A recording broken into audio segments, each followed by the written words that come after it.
गुरु प्यारी सास संगत जी, आप सभी को राधा स्वामी जी। संगत जी, अगर विश्वास पक्का हो तो पत्थर में भी भगवान दिखते हैं। हम तो ऐसे ही भगवान को मंदिरों मस्जिदों में ढूंढा करते हैं। सतगुरु फरमाते हैं भगवान हमारे अंदर है, अपने अंदर देखिए और उन पर आस्था हो तो हर जगह भगवान है। ऐसे ही एक सच्ची साखी मैं बाबा जी की इसमें आपको बताने जा रही हूँ। संगत जी, एक सत्संगी बीवी ने विशाल दरिया को चलकर कैसे पार किया, वो भी बस विश्वास के ऊपर।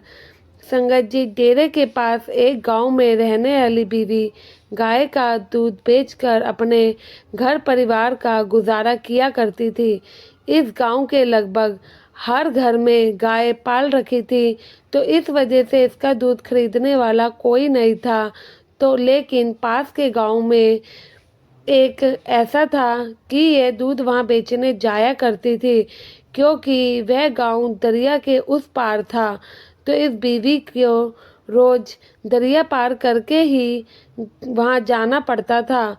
तो यह बीवी सुबह सुबह भजन सिमरन पर बैठती, उसके बाद गाय के दूध को निकाल कर ग्राहक के घर तक पहुंचाने के लिए दरिया के उस पार चली जाती। लेकिन दरिया के उस पार जाने के लिए यह एक छोटे से बेड़े का इस्तेमाल किया करती थी। कई बार दरिया के दूसरी तरफ पहुंचने में बीवी को काफ़ी समय भी लग जाता था। गांव वाले अक्सर इस बीवी को कहते थे कि हमें दूध समय पर दिया करो, तो बीवी उनसे देरी होने के लिए माफ़ी भी मांग लेती।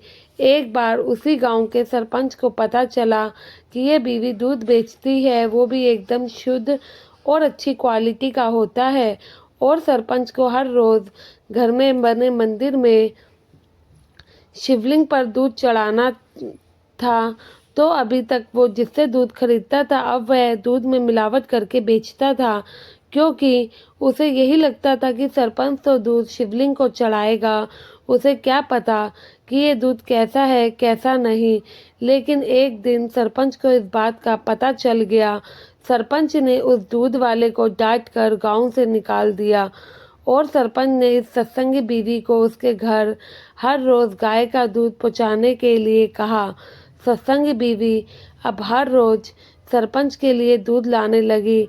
एक बार बरसात का मौसम आया, जिस वजह से बीवी को दूध पहुँचाने में सुबह से शाम हो गई। सरपंच ने 2-3 दिन तो बीवी को कुछ नहीं कहा, लेकिन जब बीवी हर रोज़ ही देरी से आने लगी, तो सरपंच ने बीवी से कहा कि देखिए, मुझे हर रोज़ सुबह अपने भगवान शिव की पूजा करनी होती है, और तुम्हारे देरी से आने के कारण मुझे पूजा भी शाम को करनी पड़ जाती है।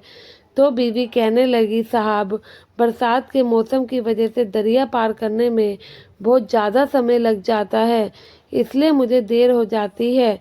तो सरपंच कहने लगा कि तू एक गुरु को मानती है, तो तेरे गुरु तेरा इतना भी साथ नहीं देते हैं कि तुझे समय पर दरिया पार करवा सके, क्योंकि जिससे कि तू दूध समय पर ला सके।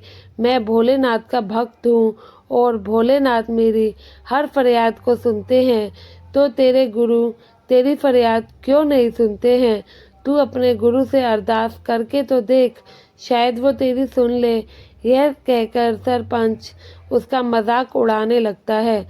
बीवी उदास होकर घर लौट आती है, और जब रात में भजन सिमरन पर बैठती तो बाबा जी से अरदास करती कि बाबा जी, आप मुझे आप पर पूरा भरोसा है, आपकी दया मेरे से ही मेरा आज गुजारा चल रहा है, और मैं दूध बेचकर अपने घर का गुजारा भी अच्छे से कर रही हूँ। लेकिन आप जानी जान हो कि मेरे को डेली दूध पहुँचाने में देरी हो जाती है। अगर ऐसा ही रहा तो आगे क्या होगा? ऐसे तो कोई मुझसे दूध खरीदेगा ही नहीं।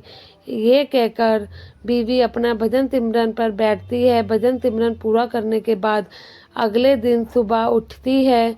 बीवी ने अगले दिन दूध उठाया और दरिया की तरफ चल पड़ी। वहाँ जाकर देखा तो बीवी का जो छोटा सा बेड़ा था वो भी किसी ने चुरा लिया। अब बीवी बड़ी ही परेशान हो गई, क्योंकि पहले कम से कम देरी से ही सही दूध पहुँच तो जाता था, अब बिना बेड़े के दूध कैसे पहुँचेगा। यह सोचकर बीवी को बहुत ही ज़्यादा चिंता सताने लगी। लेकिन बीवी को ऐसा लगा कि बाबा जी से मदद मांगी थी, लेकिन उन्होंने तो मेरा बेड़ा भी मुझसे छीन लिया, शायद इसमें आपकी कोई रज़ा रही होगी। यह अरदास कर बीवी करके मन ही मन सोचती है कि अब आगे क्या किया जाए। इतने में उसके अंदर से बाबा जी की उसे आवाज़ सुनाई देती है और वह सुनती है कि तू दरिया पार करने की कोशिश कर, मैं तेरे साथ हूँ। इस आवाज़ को जब बीवी अंदर से सुनती तो और सोच में पड़ गई कि करूँ तो करूँ क्या, कोशिश करूँ या ना करूँ, मुझे तो तैरना भी नहीं आता। बीवी ने आंखें बंद करी, सद्गुरु को याद किया और दरिया की तरफ आगे बढ़ने लगी, मन में अरदास करती हुई कि बाबा जी मुझे तैरना नहीं आता लेकिन चलना आता है। यह कहकर बीवी ने एक कदम दरिया में रखा तो उसे महसूस हुआ जैसे नीचे पानी नहीं बल्कि ज़मीन हो। बीवी ने दूसरा कदम बढ़ाया और फिर तीसरा, ऐसे ही करते करते वह पानी पर चलने लगी और कुछ ही मिनटों में दरिया पार कर लिया। यह चमत्कार देख बीवी बड़ी हैरान हुई और शुक्र है अदा करने लगी अपने उस सद्गुरु का। कहने लगी, मालिक तेरे संभाल का तरीका बड़ा निराला है, बेड़ा चोरी ना हुआ होता तो शायद ये कोशिश मैं कभी नहीं करती। बीवी हर रोज़ ऐसा करने लगी, सुबह सुबह ही अब गांव वालों को दूध मिल जाता। 3-4 दिन जब बीवी समय पर गई तो सरपंच पूछने लगा कि तुम क्या अब उड़ के आती हो जो समय पर पहुंच जाती हो। तो बीवी ने उसे सारी घटना बताई और कहा कि उड़ कर नहीं चल कर आती हूँ। तो सरपंच उसका दोबारा से मजाक उड़ाता है और कहता है कि तुम्हें कोई नहीं मिला जो तुम सुबह सुबह मेरे को ही पागल बना रही हो। तो बीवी ने सरपंच से कहा, नहीं मैं सच कह रही हूँ, मैं दरिया पैदल ही चलकर पार करती हूँ। ऐसे में मैंने अपने सद्गुरु से मदद मांगी और उन्होंने मेरी मदद करी। उन्होंने मुझ पे इतनी ताकत बख्श दी कि अब मैं दरिया बिना ही बेड़े के पार कर लेती हूँ। यह कहकर बीवी वहाँ से चली गई और सरपंच सोच में पड़ गया। मैं भोलेनाथ की इतनी भक्ति करता हूँ, इतने सालों से कर रहा हूँ, मेरे में तो ऐसी कोई शक्ति नहीं है। तो सरपंच चुपके से बीवी का पीछा करता है और देखता है कि वह कैसे दरिया को बिना बेड़े के पार करती है। सरपंच ने देखा तो उसकी आंखें खुली की खुली रह गई। जब उसने बीवी को दरिया पर पैदल चलते हुए देखा तो वह सोच में पड़ गया, जब ये बीवी चल सकती है तो मैं क्यों नहीं, मैं भी तो भोलेनाथ का भक्त हूँ।